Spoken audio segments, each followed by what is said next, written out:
Wala na siya. Uulit pa ba akong bumili nito? Nahiya nga ba siya sa akin? Tingnan natin kung bibili nga ba ako nito.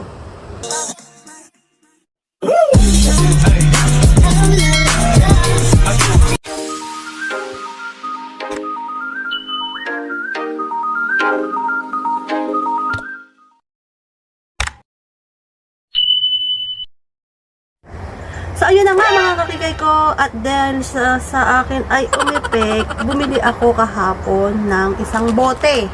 So, para sa akin, kasi may mga naglalabasan itong mga kananay ko na peke daw. So, paano ba natin malalaman kung legit or orig yung binili natin? So, sabi kasi nila, bago kasi ako mag-take nito, syempre nag-review din naman ako, nanood din naman ako sa mga nag-vlog dyan, na mga gumawa ng review na ganito na umepek sa kanila. So, ayun nga, medyo malabo talaga ang aking mata, kaya hindi ko mabasa. Pag naman bumili kayo nito mga kanani ko, may mababasa kayo dyan. Ayan, nababasa nyo yan. Ano yung mga benepisyo nito sa ating katawan. Ano yung supplement nito sa ating katawan. Mga ingredients niya.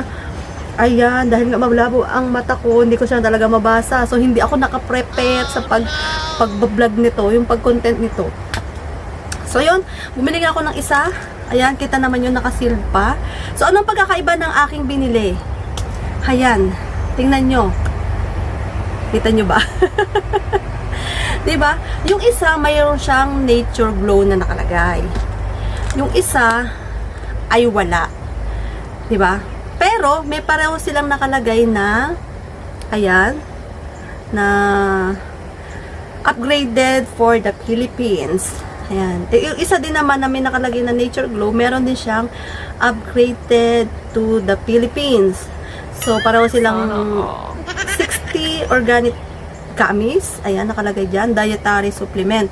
So, ito kasi, nung nakita ko siya, tapos parang si Dr. Willie Ong pa yung nag-ano niya, tapos mga artista ganyan. So, na-confuse ako. Sabi ko, why not naman na itry ko para sa sarili ko, di ba?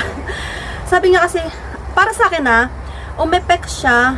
Ang pinaka-importante kasi sa akin, mga kakikay, yung naglugas kasi yung buhok ko. Alam nyo dito sa bansa kung saan ako nandoon, talagang sinasabi na nga nila na pag OFW ka, talagang karaniwan na naglalagas ang buhok.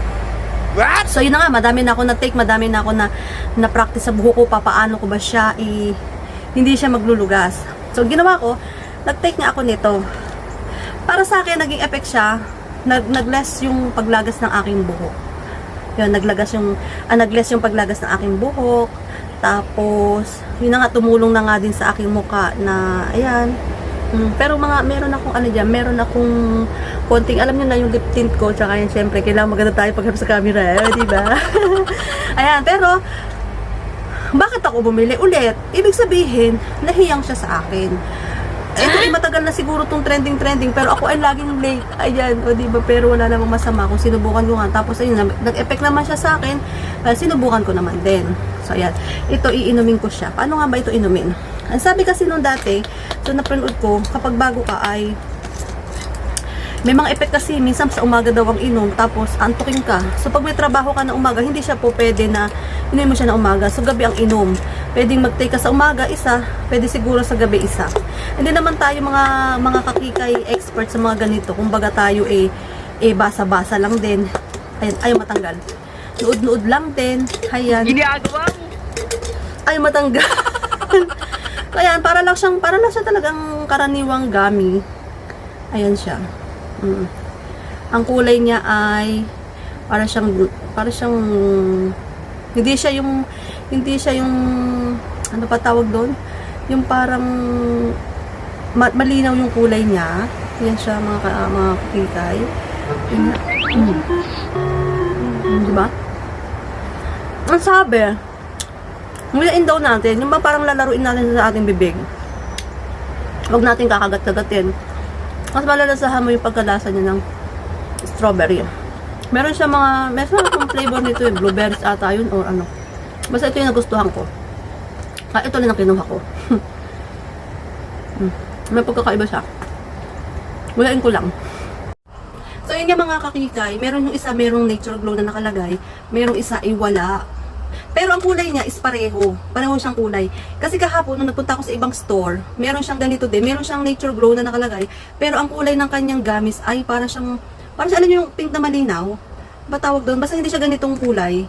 Tapos nung isang review ko nga is ganun daw yung peke. Hindi ko alam ha. Disclaimer din mga kanani ko, hindi ako binayaran ng Nature Glow para i-ano to ha. Ito ay depende lang din sa aking experience. Actually, pangatlong bote ko na talaga to. So lately ko lang na ano na since bakit hindi ko siya gawan ng content kasi nga nagsisimula akong mag-review, mag-vlog ng ganito. So pangatlo ko na to talaga. So nakita naman yung aking itsura. Diba? Pero yun nga, kagaya na sabi ko, hindi ako uulit nito kung hindi umepek siya sa akin, di ba? So, hindi naman niya ako umepek sa akin or umepek sa inyo, is kung pare-paras na tayo. So, kung hindi naman hiyang sa inyo, stop nyo, or meron kayong naramdaman na nakakaiba, ayun, pwede namang itigil nyo, or kasi ito naman, hindi na ako nagpakonsulta sa doktor kung pwede ba ako uminom nito or hindi, kasi parang ano nang naman siya, wala naman akong sakit, wala naman akong something na nararamdaman sa katawan ko, basta gusto ko lang mag-glow, kasi patanda na, hindi na po bata, o di ba? Kailangan natin love yourself pa rin, di ba? So yun nga. Tapos strawberry pa rin yung kinuha ko. Pero mga kakikay, pag nakita naman yung kanina siguro, yun nga, nainom ko na, nakain ko na nga, di ba? Parehas lang siya ng kulay, pero ang pagkakaiba lang niya ay wala siyang ganito. Pero sabi nga, upgrade daw, upgrade then to for the Philippines daw. So hindi ko alam kung legit din ba itong nabili ko kasi wala siya. Pero nung unang binili ko ay wala siyang nakalagay na Nature Glow. So, sa isip ko, parang sabi ko, ano ba to? Legit ba itong nabili ko? Kasi may comparison ako nakita na merong isa, tapos parang iba yung kulay niya. Parang hindi siya yung ganitong kulay. Tapos nga, nung nanood ako ng isang review na sabi nga is ganun daw. Tapos, pag inano mo, parang puro tamis lang siya. Mga kakikay, puro tamis lang talaga siya. Na maano mo siya na, hindi siya original. Hindi ko alam, hindi ko naman sa sinisiraan yung store na binilan ko or ano, syempre hindi ko alam talaga. Hindi ko alam. So, yun. Pero siguro naman mga kakika is legit pa rin to kasi nga ayan, silyado naman, tapos ayan, may ano din naman sila. Ayan, ganyan. Tapos yung kulay din naman niya ay iba. At saka napansin ko sa loob, hindi pa siya bukas. Alam niyo yung parang nagmamantika siya sa loob. Yung ganun, hindi siya yung parang puro ano lang ba. Ewan natin na sana legit tong nabili ko. Bukas ko na siya iinumin kasi nakainom na ako dito. Nainom ko na itong isa. Ayan. Pero ayan nga, kagaya ng aking sinabi, nahiyang siya sa akin, maaaring nahiyang sa akin, sa inyo ay hindi. Sa inyo ay hindi, sa akin hindi. Pero, hindi ako bibili ng manibago kung hindi nahiyang sa akin. So, sana lang, ayan, legit itong nabili ko dahil naman ang kulay niya. At saka mga kakikay, bago ko siya inumin, halimbawa nabuksan ko na siya, alam niyo talaga sinishake ko siya, para yung ilalim, yung naiinom kong nauna. Parang hindi siya yung na-stock dito, talagang kailangan pag bukas na siya, inaano ko siya, para hindi siya yung nauna yung sa ibabaw, mauna yung nasa ilalim. Yun lang, para lang tayo para mabuhay. O, di ba mga kananay? So, kung di pa kayo nakasubscribe sa akin, pwede kayong mag-subscribe. I-click nyo na rin yung bell para kapag meron akong bagong upload, ay manonotify kayo na mayroon akong video na i-review sa inyo. So, yun lang. Thanks for supporting me. Ayan. Ano yung feeling matagal na nagbablog. Oh, yun lang. Basta sa akin nahiyang siya. Try nyo na rin sa inyo. Peace tayo, yo!